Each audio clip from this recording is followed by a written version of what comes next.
ओम शांति, ओम शांति, ओम शांति।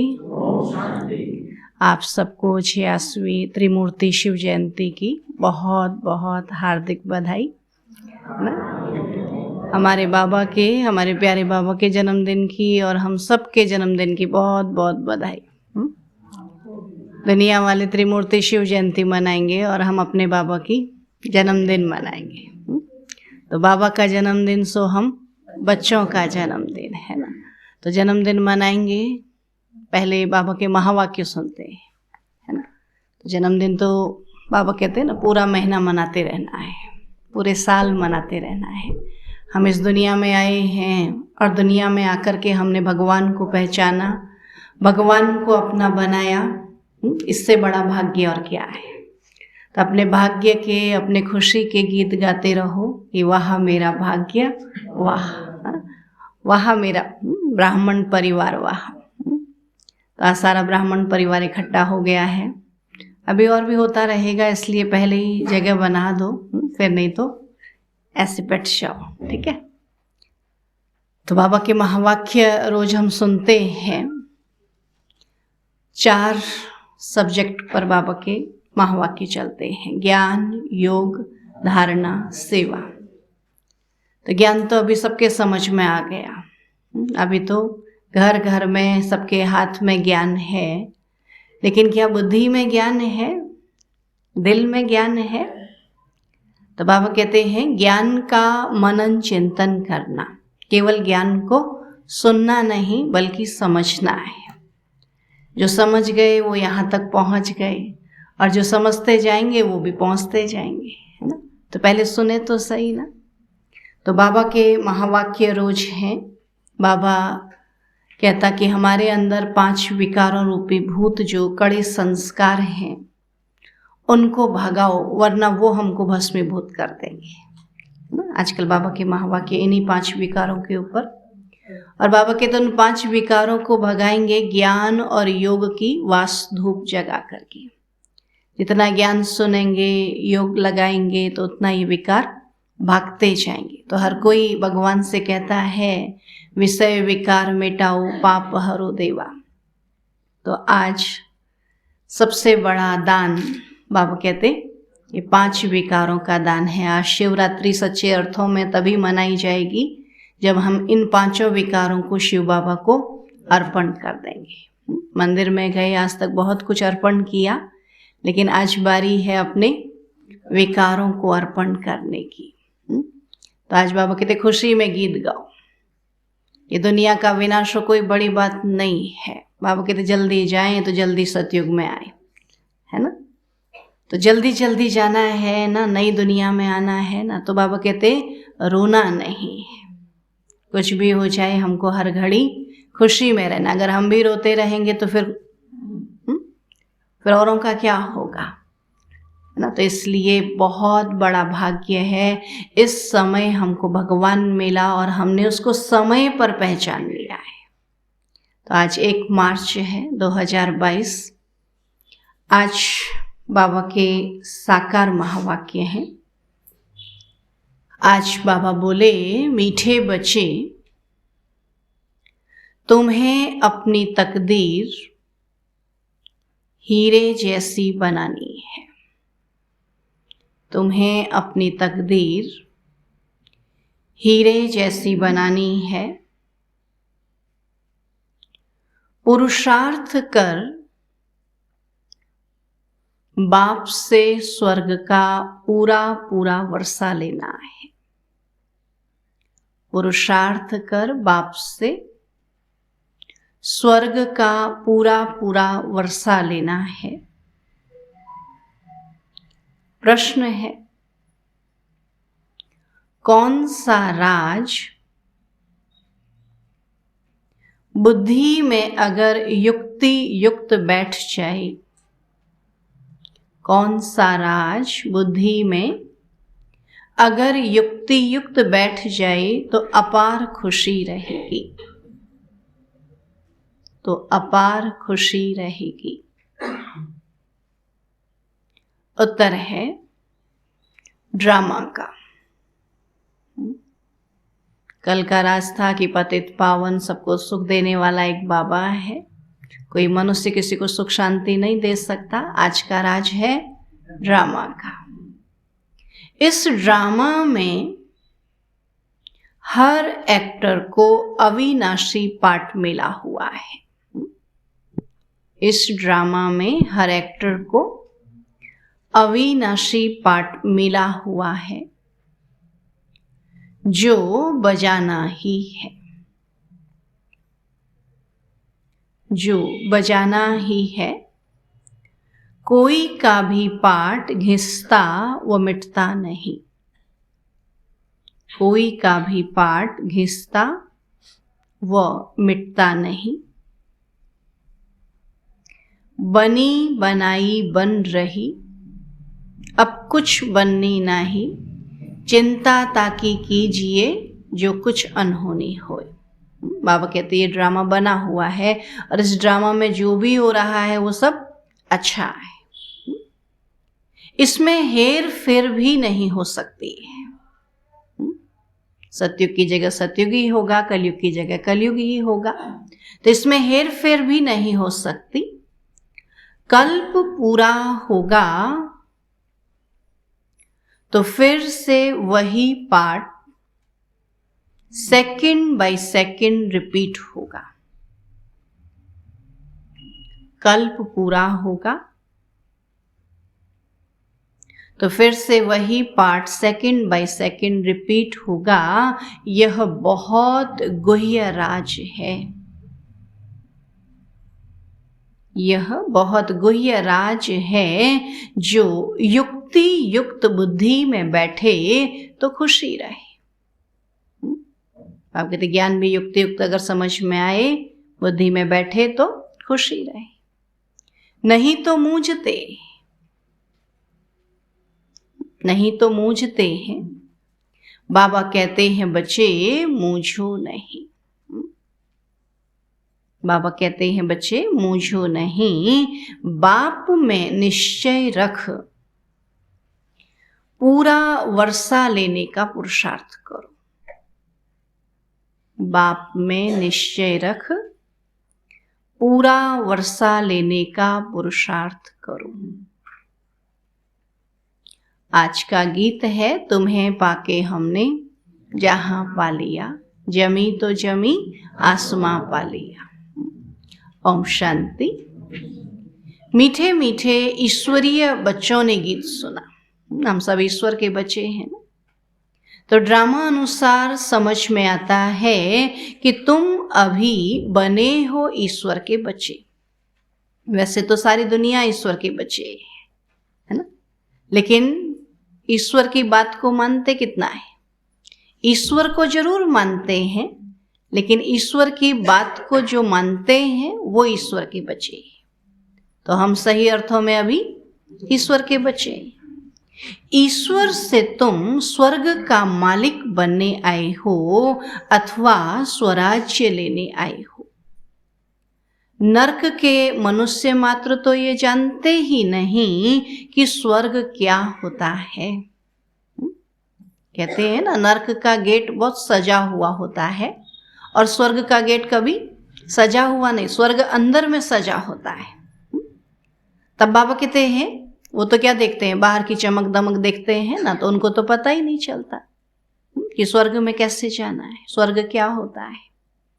तुम तो जानते हो बाबा स्वर्ग की स्थापना करते हैं और माया रावण फिर नरक की स्थापना करते हैं। तो यह भी कोई नहीं जानते। तुम जानते हो हम बाबा से स्वर्ग की राजाई ले रहे हैं। तो जब कोई मनुष्य मरते हैं तो कहते हैं स्वर्ग पधारा।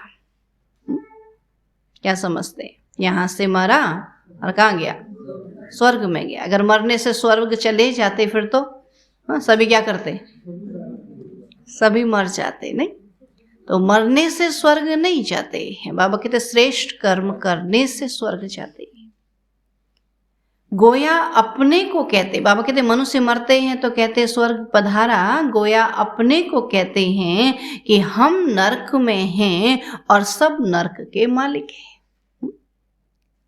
तो यह बिल्कुल सहज बात है, मूझने की दरकार नहीं।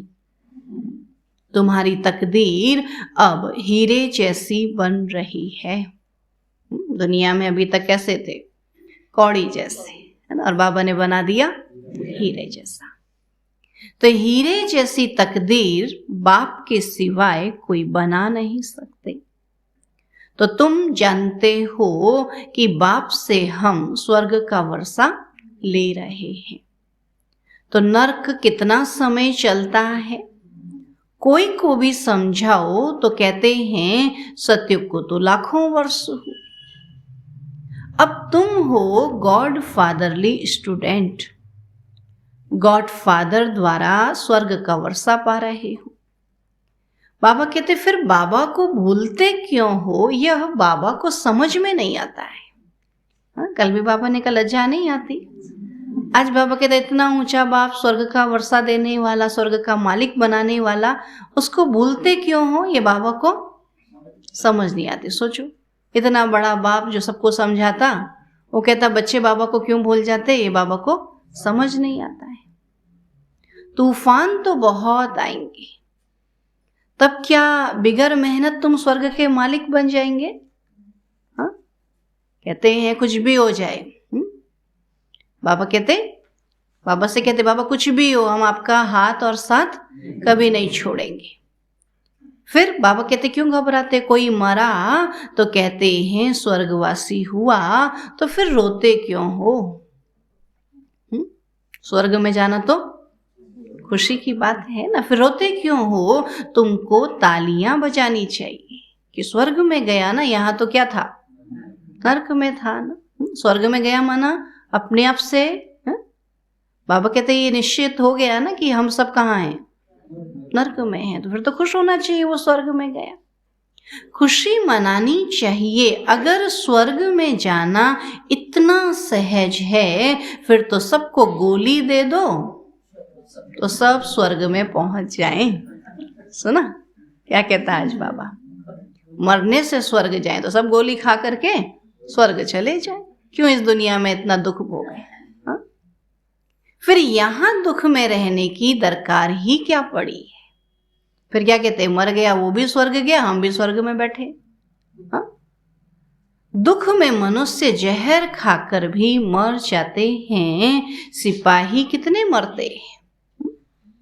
एक दो को भी मारते हैं। तो बाबा कहते हैं सबको समझाओ कि वो जबकि स्वर्ग गया तो फिर तुम रोते क्यों हो? समझते हैं ना कि वो स्वर्ग नहीं गया, यही नरक में कहीं और दुखदाई घर में जन्म लेगा, इसलिए क्या करते हैं? रोते। पता है ना उसने क्या कर्म किए हैं और कैसा जन्म मिलेगा, इसलिए रोते।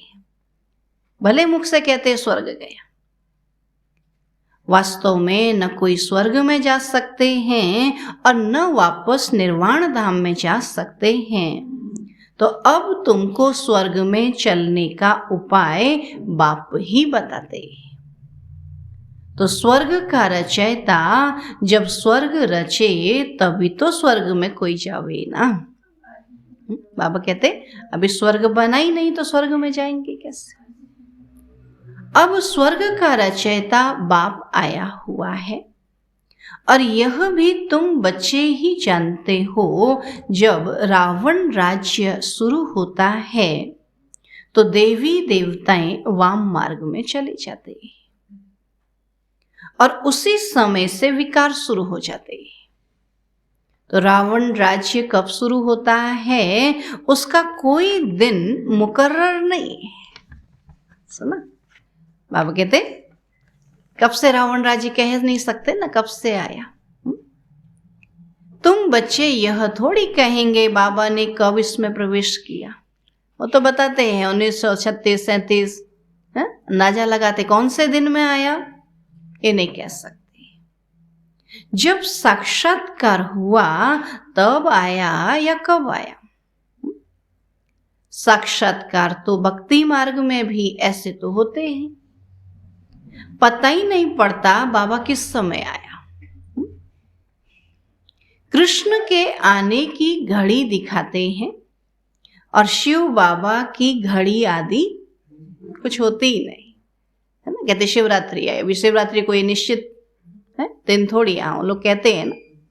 बाबा कहते कोई समय थोड़ी पता कौन सी घड़ी में आया। बाबा तो मालिक है, कब आते हैं पता ही नहीं पड़ता। यहाँ मुरली से समझ जाते, जब मुरली चलती है समझ जाते हैं हाँ अभी बाबा आ गया और अभी मुरली सुना रहे। तो बाप समझाते हैं मैं कालों का काल और मैं सबको वापस ले गया था। सतयुग में तो थोड़े थे और कलयुग में कितने ढेर मनुष्य हैं। तो सभी आत्माओं को वापस जाना है और जरूर पंडा चाहिए ले जाने वाला। और मैं रूहानी पंडा बनकर आया हूं और तुमको ले जाऊंगा, है ना। बाबा कहते पंडा ले जाता है ना यात्रा में, तो यहां भी बाबा कहते घर की यात्रा में बाबा ले जाए। तो नई दुनिया के लिए तुमको पढ़ा रहा हूं। तो नर्क स्वर्ग क्या है, कितना समय चलता है और कब शुरू होता है, कोई भी सन्यासी आदि नहीं जानते। रचता भी एक है तो सृष्टि भी एक है। एक ही रचता है तो एक ही सृष्टि रची ना। तो शास्त्रों में तो आताल पाताल आदि बहुत सृष्टियां बना दी, फिर जिनको ढूंढते रहते, जहां है उसका पता नहीं, और बाबा कहते फिर कहां कहां सृष्टि को ढूंढते रहते। समझते हैं एक एक स्टार में दुनिया है। तो बाबा कहते हैं मैं फिर से तुमको गीता का ज्ञान सुनाता हूं, है ना। कल पहले भी सुनाया था, अभी फिर से गीता का ज्ञान सुनाता हूं। तो क्राइस्ट को फिर अपने समय पर आना है। तो ड्रामा एक ही है। सतयुग में सिवाय देवी देवता राज्य के और कोई होता ही नहीं, है ना। बाबा कहते वहां सब क्या थे, देवी देवता। यहां तो कितने वैरायटी। तो सतयुग में देवी देवता राज्य की और कोई होता ही नहीं। अभी तुम जानते हो हम बाबा से वर्षा लेने आए हैं, तो याद करते ही हैं कि हे पतित पावन आओ। तो जरूर संगम पर ही आना पड़ेगा। तो अभी तुम जानते हो हम यहाँ क्यों आए हैं और क्या लेने आए हैं। हर एक को पता है ना हम बाबा के पास यहाँ क्यों आए हैं और क्या लेने आए हैं। क्या लेने आए हैं, वर्षा लेने आए हैं ना। तो तुम कहेंगे हम बाबा का वर्षा लेने आए हैं और हम राजयोग सीख रहे हैं और कल्प कल्प वर्षा लेते हैं और गंवाते। अभी फिर पुरुषार्थ करना है, पूरी नॉलेज लेकर औरों को देनी है। पहले खुद पूरी नॉलेज लेनी है, फिर औरों को देनी है। नहीं तो वृद्धि कैसे होगी, है ना। बाबा के इतने बच्चे कैसे बनेंगे। जब एक एक जना सुनाएगा तभी तो वृद्धि होगी ना। एक ही व्यक्ति कब तक सेवा करेगा। एक एक बाबा कहते आने वाला समय ऐसा है, एक एक जब हर एक को सुनाएगा तो जल्दी जल्दी समाप्ति होगी, जल्दी जल्दी बाबा के बच्चे बनेंगे। तो पूरी नॉलेज लेकर औरों को देनी है, नहीं तो वृद्धि कैसे होगी। तो गीत कितना अच्छा है, कौन सा गीत था, तुम्हें पाके हमने जहां पा लिया। इनका अर्थ तुम बच्चे ही समझते हो। गीत कितना मीठा है, तुम्हारे दिल से लगता है कि बाबा आपसे हम ऐसा राज्य लेते हैं जो कोई भी लूट न सके। तो यह है अविनाशी वर्षा जो अविनाशी बाप से मिलता है। अनादि वर्ल्ड ड्रामा अनुसार अथवा गीता के कथन अनुसार फिर से बाबा गीता सुनाने आया है, जिसमें राजयोग सिखाया था, शास्त्रों में तो अगड़म बगड़म कर दिया है। वहां तो कभी निराकार को भगवान कहते, कभी साकार को कहते, कभी कहते सब में भगवान है, और कभी कहते भगवान तो है ही नहीं, उसका कोई रूप ही नहीं, आकार ही नहीं। तो सब अगड़म बगड़म कर दिया, इसलिए मनुष्य मूझ गए हैं कि भगवान है कैसा। कभी कहते 33 करोड़ भगवान है, और कभी कहते एक है। तब बाबा कहते कि गीता में भगवान ने कहा मैं एक ही हूं, निराकार हूं, अजन्मा हूं, अभोक्ता हूं, अशरीरी हूं, अकर्ता हूं, अयोनि हूं। फिर वहां भी निराकार की बजाय फिर साकार श्री कृष्ण को दिखा दिया, तो उसमें भी मनुष्य मूझ गए, है ना। तब बाबा कहते मैं फिर गीता के कथन अनुसार वो गीता सुनाने आया हूं जिसमें राजयोग सिखाया था। तो शास्त्रों में तो अगड़म बगड़म कर दिया है, तो युक्ति से समझाने वाला भी चाहिए। अब कोई कहते हैं ज्योति ज्योत समा गया, कि आत्मा किस में समा गई, ज्योति में समा गई, परमात्मा में समा गई, फिर तो आत्मा का विनाश हो गया, है ना। और आत्मा का विनाश तो होता ही है। तब बाबा कहते आत्मा तो अविनाशी है, उनको पाठ भी अविनाशी बजाना है, उनका पाठ कभी घिस नहीं सकता, कभी मिट नहीं सकता, है ना। बनी बनाई बन रही, अब कुछ बनी नहीं, उसमें अदली बदली भी हो नहीं सकती, है ना। 5000 वर्ष का जो ड्रामा है बाबा के, इसमें अदली बदली नहीं हो सकती है। तो कितना वंडर है, इतनी छोटी सी आत्मा में अविनाशी पाठ भरा हुआ है। कल्प पूरा होगा तो फिर ऐसे ही पाठ रिपीट करेंगे, जैसे अभी बैठे हैं, फिर 5000 वर्ष के बाद ऐसे ही बैठेंगे। पता थोड़ी होगा, आज तक पता था क्या, नहीं पता। तब बाबा कहते सेकंड बाय सेकंड वैसे ही पास होगा, तो ड्रामा को भी पूरा युक्ति युक्त समझना है ना। और कई तो इन बातों में मूंझते हैं, सुनते हैं अच्छा लगता है, ड्रामा अच्छा चल रहा है तो अच्छा वो लगता है, और कहीं कोई परीक्षा आ गई तो फिर मूंझ जाते हैं, घबरा जाते हैं। पहले तो बाप में निश्चय होना चाहिए कि बाप से जरूर वर्षा मिलना है, और कल्प कल्प भारत को ही मिलता है ना। भारत में भगवान कहते ना, तो भारत में ही आकर के भगवान भारतवासियों को ना स्वर्ग का वर्षा देते। तो 84 जन्म भी लेने पड़े, वर्ण भी जरूर समझाने। तो यह स्मृति एक दो को दिलानी है कि हम बेहद के बाप से बेहद का वर्षा ले रहे हैं। अब सभी तो नहीं आकर पढ़ेंगे, नहीं, अगर सभी आकर पढ़े तो फिर तो सतयुग में भी इतनी भीड़ हो जाए, है ना। तो बाबा तो कोटों में कोई में भी कोई को ढूंढता है ना, तो हमको ढूंढा है तो कितनी खुशी, कितना नशा होना चाहिए। बाबा कहते सभी तो आकर नहीं पढ़ेंगे ना। देखते हो सेंटर खुलते जाते हैं, जहां नरकवासी आकर स्वर्गवासी बनते हैं। आज तक हम भी क्या थे, नरकवासी थे ना। हा? अभी क्या स्वर्गवासी बन रहे हैं, मेहनत कर रहे हैं, पढ़ाई कर रहे हैं ना। बाबा को लिखते हैं हम प्रबंध कर सकते हैं। बाबा कहते मुझे कोई वस्तु में ममत्व नहीं है। बाबा को कोई वस्तु चाहिए किसी की, बाबा कहता नहीं, आप ही बन जाओ बस, बाबा को कुछ नहीं चाहिए। हम बाबा को देते हैं किस लिए, वापस बाबा से लेने के लिए। बाबा मेरा ये जमा कर लो, आगे देना। बाकी बाबा को आपका चाहिए क्या, वो सबको देने वाला दाता, वो किसी से क्यों मांगने लगा भला। तब बाबा कहते हैं, बाबा को लिखते हैं हम प्रबंध कर सकते हैं, तो मुझे कोई वस्तु में ममत्व नहीं है, ये सब कुछ ईश्वर अर्थ है, अब आप जो राय दो।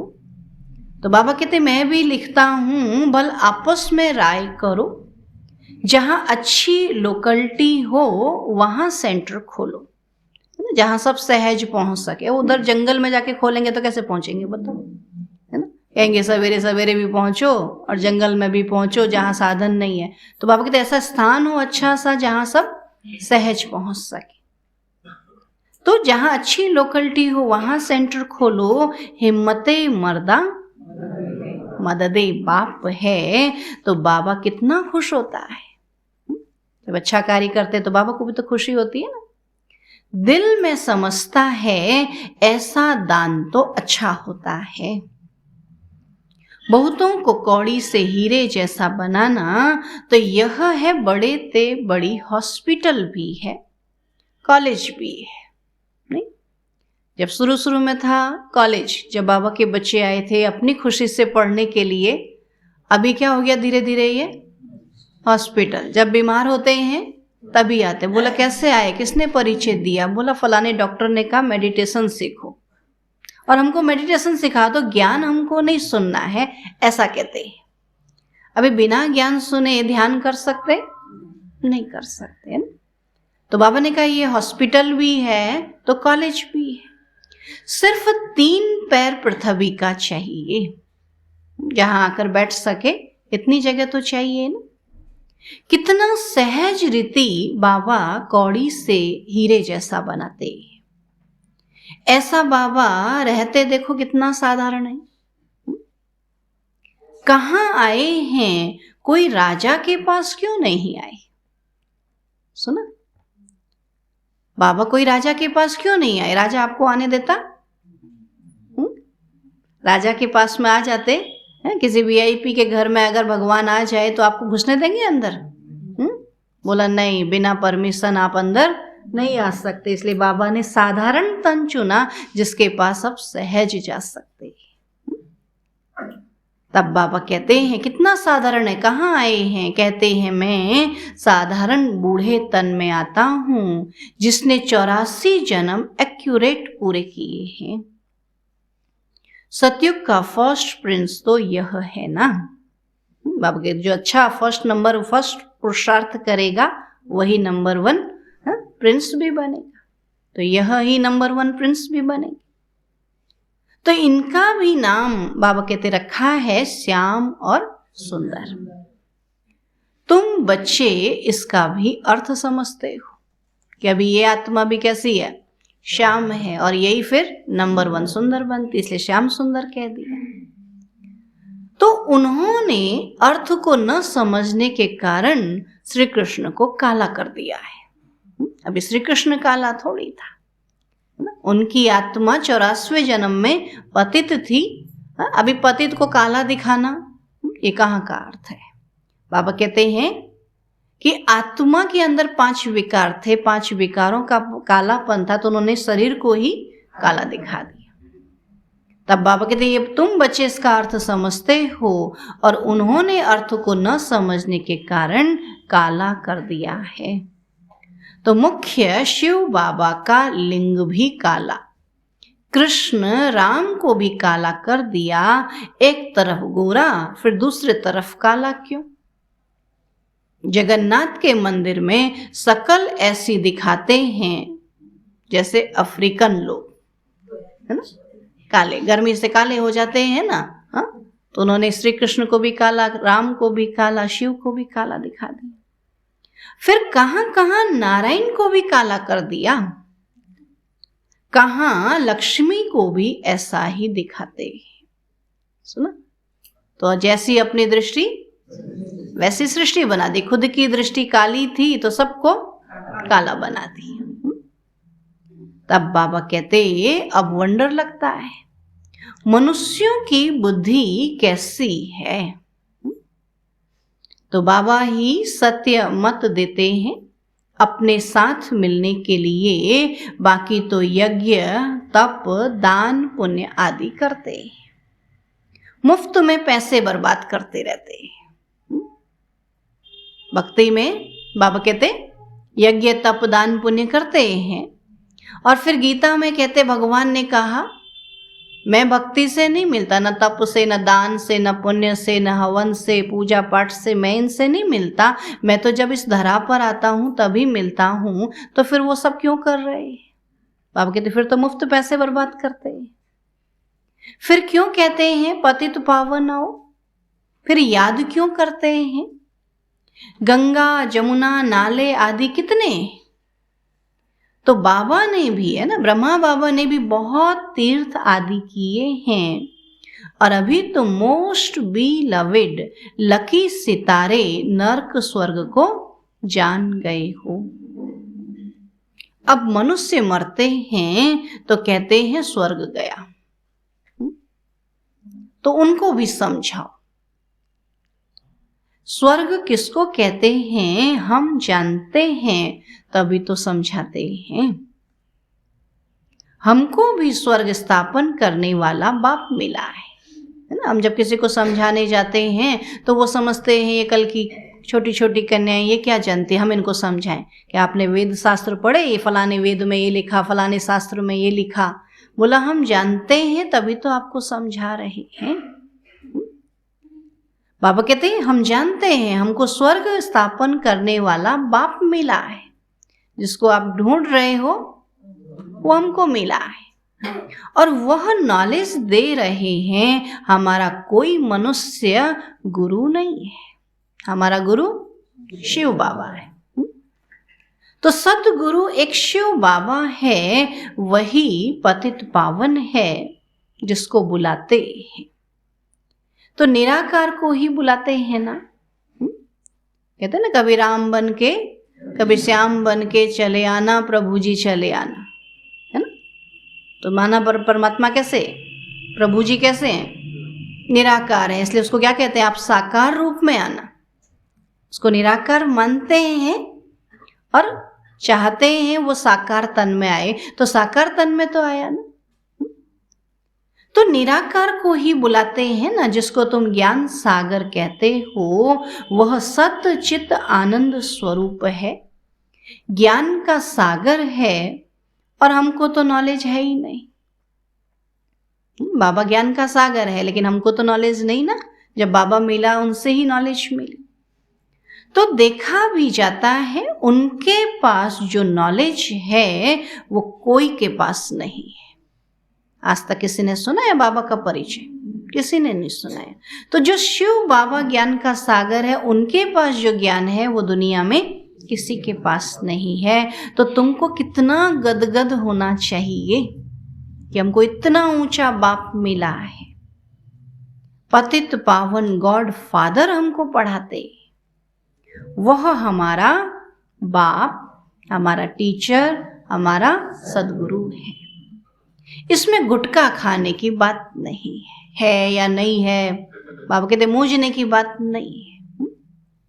अपनी रचना को तो संभालना ही है ना। बाबा कहते घर गृहस्थ में भी रहना है, अपने बच्चों को भी संभालना है ना। बाबा कहते हैं भगवान को याद करना है, बाबा को याद करना है, लेकिन रचना अपनी संभालनी है। अगर सभी यहाँ आकर बैठ जाएं, ये तो सन्यासियों का ज्ञान हो गया। बाबा तो कहते जैसे स्कूल में जाते हैं ना, 2-4 घंटा पढ़ते हैं, रहते अपने घर में, ऐसे यहाँ भी 1 घंटा आकर के पढ़ाई करो, बाकी समय अपने घर में रहो। यहाँ रहने के लिए कौन कहता? बाबा के सभी यहाँ आकर बैठ जाएंगे तो सन्यासियों का ज्ञान हो गया। गृहस्थ व्यवहार में रहते हुए तुम 1 घंटा, आधा घंटा निकाल सकते हो।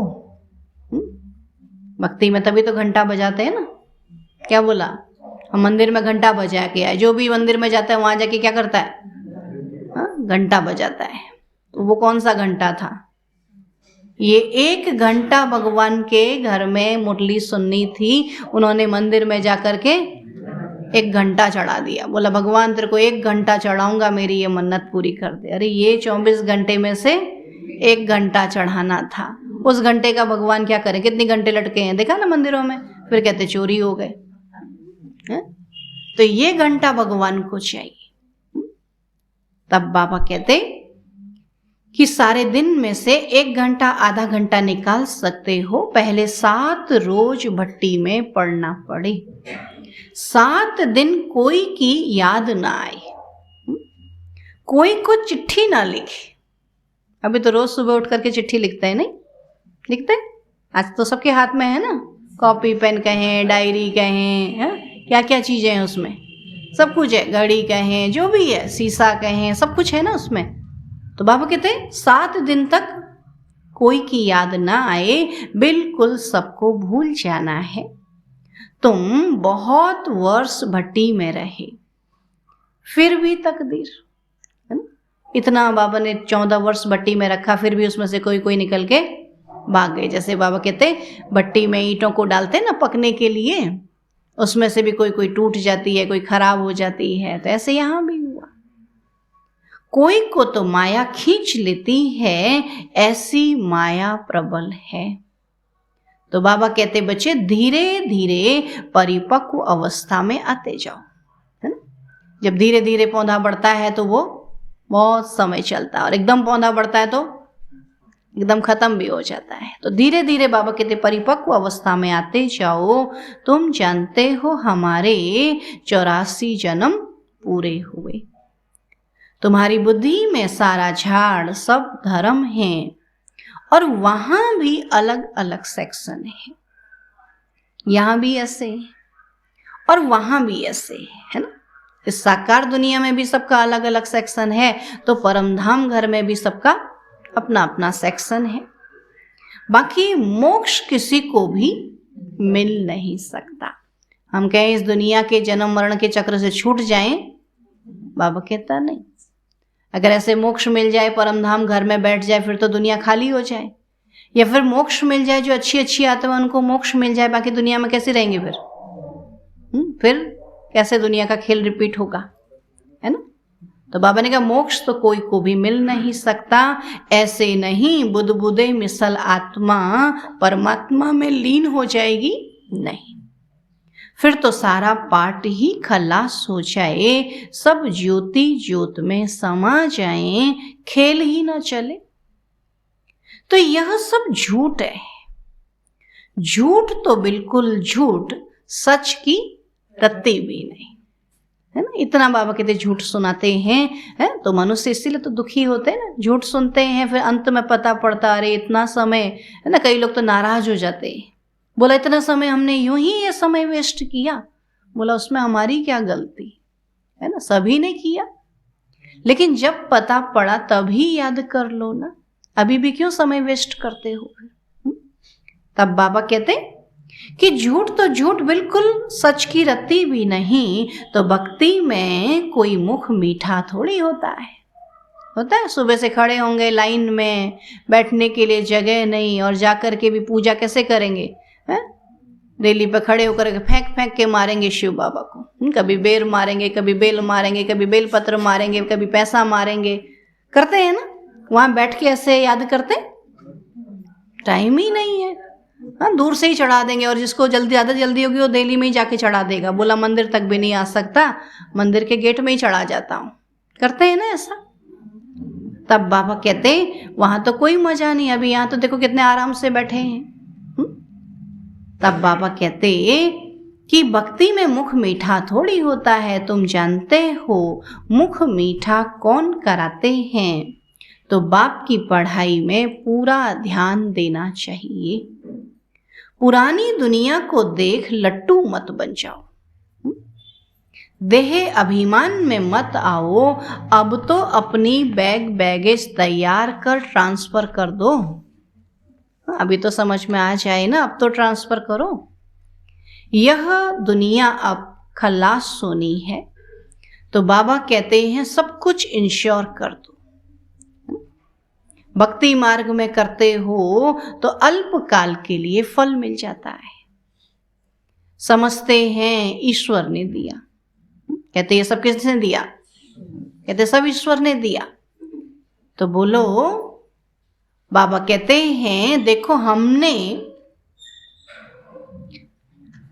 समझते ईश्वर ने दिया, अभी तुम भी देते हो तो बाबा फिर रिटर्न में देते हैं।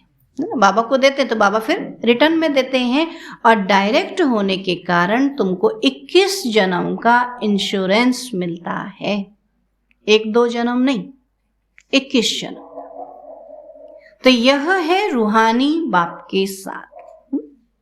बाप के जिस्मानी इंश्योरेंस तो किसका है, मनुष्यों के साथ। बाबा कहते देखो हमने फुल इंश्योर किया तो फुल राजाई मिलती है ना। ब्रह्मा बाबा ने तन मन धन समय श्वास संकल्प फुल इंश्योर किया तो फुल राजाई मिलती है। वह है जिस्मानी इंश्योरेंस और यह है रूहानी बाप के साथ इंश्योरेंस। ईश्वर अर्थ दान करते हैं ना, तो ईश्वर रिटर्न में देते हैं। अब वह तो भक्ति मार्ग में भी दाता है, तो ज्ञान मार्ग में भी दाता है। भक्ति में भी तो देते हैं ना हमारी भावना का भाड़ा, तो ज्ञान में भी देता। बाबा कहते यह है बेहद की पढ़ाई, बेहद की बादशाही के लिए। अब जितना चाहे उतना लो, विश्व की राजाई ले सकते हो तो पुरुषार्थ की जय है। कोशिश करो विजय माला में पिरो जाओ। सारा बाबा कहते मदार है हमारे पुरुषार्थ पर। मूझते हो तो सर्जन राय बताने वाला बैठा है।